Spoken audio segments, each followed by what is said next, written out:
Let's go. Hobby news daily, live, uncensored, raw.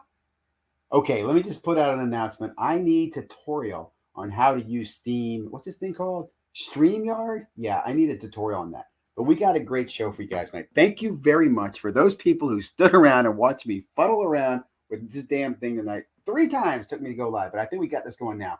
I'm feeling good. I'm ready to get into this. I got some breaking news to share with you, some great insights to share with you, and some news to share with you. Get ready, mark your calendar. Cool stuff to talk about tonight. And we're going to try to keep it up on the positive as well. I will come back and answer questions if there's any in the chat. Whew, let's jump into this. Let me see. What do we do here? Share screen. Come on, people. We know you can hear me now, right? I know you can hear me. You know I can hear you. I can hear you. Okay, let's start with Luca Nation Network. Black Jaded Wolf talks recent shows and grading changes. They beat the hell out of this whole Beckett thing. Care less. I honestly thought to myself, do you know how many people really care about the Beckett grading thing? Probably more people on YouTube than like in the whole wide world. Like, I don't think most people in the world care. Anyway, the big news about this, though, was Cage talked about at the end of the show. This is the end of Luca Tigers and Bronze. Andrew and Cage have decided to change it up, call it quits. I don't have all the details. Cage talked about it at the end of this.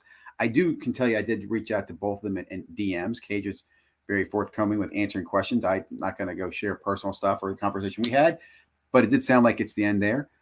Does sound like Cage will be doing more content. Andrew apparently will be taking a break, and I wish them both the best. We've seen a lot of content creators come and go. This one's an amazing one. These guys went 1,000 days in a row putting out content. Now, I will say it wasn't live every day, right? But they did put out some great content. And I really admire that. I mean, that's a hell of a feat. 1,000 days in a row. I'd love to. We'll see what happens. Other big news: Monopoly. All this Prizm talk, right? I was searching the checklist of Monopoly or on Prizm today to see what teams I wanted to get into and break. So I love breaking. And I came across this and I thought to myself, I heard about this. I've been waiting about this. Now, you can't tell me we're not going to chase this like a bunch of crackheads. And I'm talking about us Prizm. Like, look at this one right here. Dude, I want that one graded right there. Oh, I just want it graded. Do I want? Yeah, I wanted a PSA slab. Look at that one. Even like that one. Boardwalk Blue Tiger Stripe Money Shimmers. Dude, look at these things. Look at that one.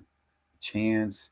I mean, come on. It's horrible that I would like this, but I mean, because I bitch about Panini just rainbowing the hell out of it all. Look at that. Look at that. Look at this. Look at this. This is in there. Okay. Here's some pre-order prices. Is this good or bad? I don't know. I probably shouldn't show it to you. I'm gonna log in here next time. It's gonna be $100 for these things and buy like 75 of this guy here. I haven't heard anybody else talking about this though. I wonder who gets these. How are these being distributed? Who's gonna get those? Okay, you tell me. What are your thoughts on that?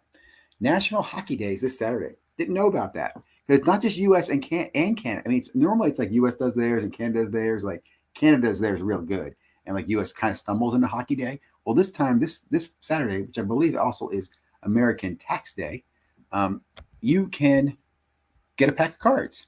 Now, locations are limited. They give you a list of locations right here, and they're not many. Like in my area, there's only one store, and in the DC area is doing this payback, and it's the Blowout store. Fantastic store. Pretty good checklist. What are your thoughts? Would you be going to this? Are you doing this? How many times can you get in line? I might check it out. See what's happening with the kids on Saturday. You know, basketball games. Actually, I don't think they really make it now. Think about it. Probably won't happen. Look, PSA was breaking news today with their price changes. I saw probably 3 or 4 people put out updates on this. Most of them just kind of rushed to talk about it. Most of them like, well, PSA today has changed their price to $16. They've also changed the standard rate to instead of $4.99, $2.99. But they don't understand it. They don't break it down. They don't understand it like Tyler Short does. Tyler breaks it down. Tyler tells it to you. Tyler explains it to you guys. You've got to listen to this video because Tyler talks about why it sucks, why there's really no big deal here, and why it also focuses on specific products. Like it's not really helping you with a lot of other products.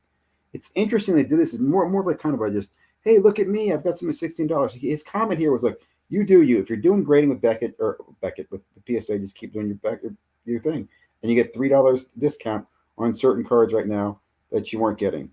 But that's about it because of all the other changes. It's not important. And he breaks down a whole bunch of other content here, but really, really recommend. He talks about the grading changes. Oh, I hate to do that because now I've got this playing in the back of my ear. He talks about the growth of the company as well. Specifically, he talks about, I think they get $125 million in investment money, which I think is very important as well. So that was another thing that no one else talked about. Okay, other video here. If you like PSA, you like grading, BNK Blue Line Sports, who used to be an SGC grader and was on my channel one time, a long time ago, can talk to you about what he's been doing. And what I love about this, he shares with you examples of cards that he's graded in the PSA 9 and 10 and still makes money off the PSA 9s. Like, you don't have to hit a 10 to make money. You can do it off a 9. It's not this card here. It's cards over here. I'm not going to share with you. You can go look at which ones they are. I'm wondering if we still have an audience here. Am I speaking to myself? Can you hear me? God, I hope you can hear me because I'm tired of doing this over and over, man. I feel like I'm talking to myself. Okay, another great video. Thinking about breaking, thinking about cards. I love this one. It was three guys without shirts on. I think they're like on break together. I don't know, probably on spring break or something like that. Just opening packs of cards. Open packs of cards, talking what they got, bitching about the cards, bitching about the autographs, sharing the shiny number 10 Luca that they got, talking about cool things. I just thought it was really cool. Really, really enjoyed it. I hope you guys enjoyed it. Give these guys some sub love. Only have 44 subscribers, so thought I'd bring them to your attention. Look at some 80s and 90s. Another just small channel talking about 80s, 70s, and 80s, and 80 print runs, and about sports cards, and about vintage, and another good, just wholesome conversation. I want to bring both those videos to your attention. Good tips there, and worth some newsworthy pieces. Last video I'll hit on real quickly is a video from Benchclear Media where they talk about ethics in the hobby. And Mike talks to the other Mike, and Mike says to Mike, what if the guy buys a card for $40 and then he goes to it, shield bids it up to $75 and he tries to sell it to you for $60? Would you buy it? Or what if you buy a card and you get home and you realize the card was actually cards worth $5 and the card, all the scenarios they give, which are great scenarios, really neat scenarios, are really targeted at the individual. They're judging the individual's, situation. I don't think that's where the problem is as much as it is at the institutional level. Like the problem I have with the hobby, and the reason that we're not going to get institutional money ever come in this hobby, that's why when I hear people say, "Oh, I have millionaires who are investing in this," I call cap on that because there's too much fraud at the institutional level. There's too much shadiness at the institutional level. There's too much lack of trust at the institutional level. Like I remember coming in and I got into breaks and find out half the breakers that you've been breaking with were involved in a repack scam and knowing got in trouble. And then finding out these scam trimmed and altered cards are still just kind of floating around out there. No one really does anything about it. And then kind of finding out that I don't want to go on about the negativity, but those are the more ethical things. Like PWCC, I'll just go ahead and call them out right here. The company probably should not be around. They have had trimming scandals. They've had shield bidding scandals. Like if it wasn't for the boom, when they got kicked off eBay, any other company would have probably died.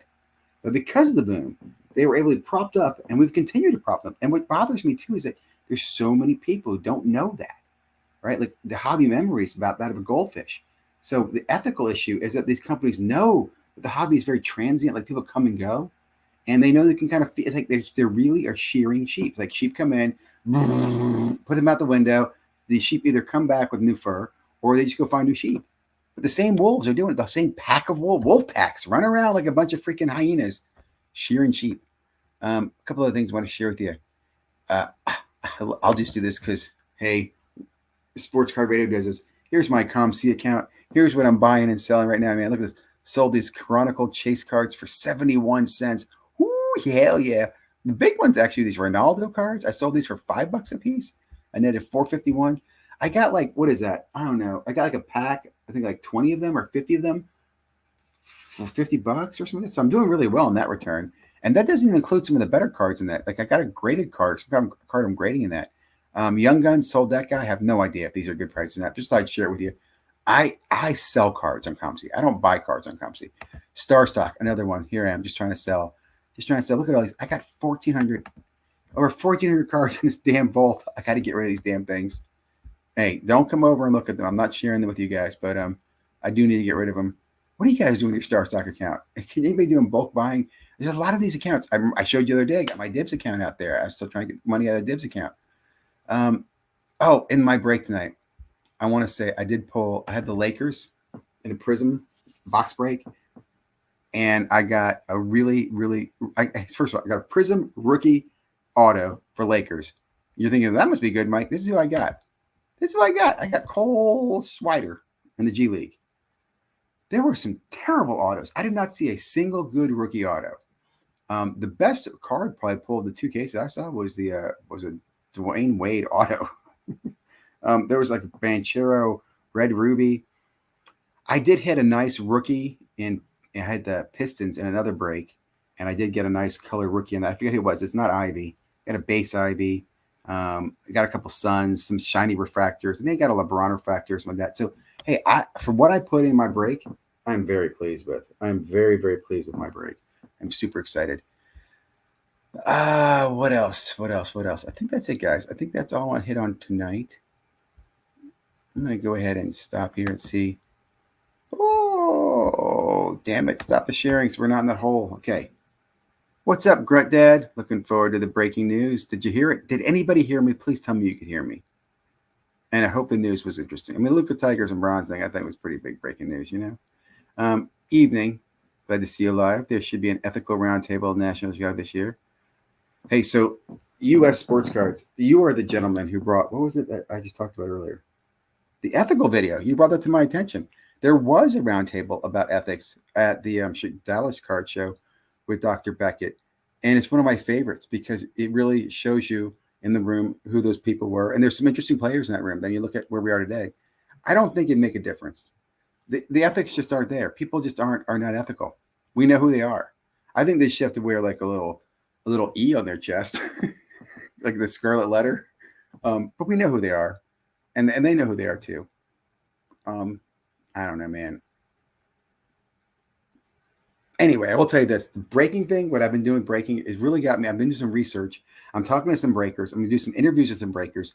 And I'm going to get those breakers on to my channel to talk about breaking, how we can make breaking better, what the advantages of breaking, why I love breaking. Like, for example, here's one thing I think really is missing right now in the hobby is we need a community to start regulating breaking, to come together and talk about breaking more.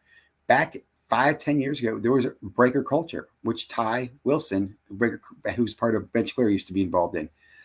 What I liked about that at the time was it gave reviews, so you could go out and read reviews, and you could, even if it was a bad review, you could at least see it. They'd have to answer to it or not. It was social media, and feedback on breakers, and that's key. That doesn't exist today, and if it does, it's ignored. I don't know why. I do recognize you, sir, as the doctor. Formerly a doctor here on YouTube. I do. It's great to see your U.S. Sports Cards. A big fan of your Twitter stuff. You are a Twitter master to me.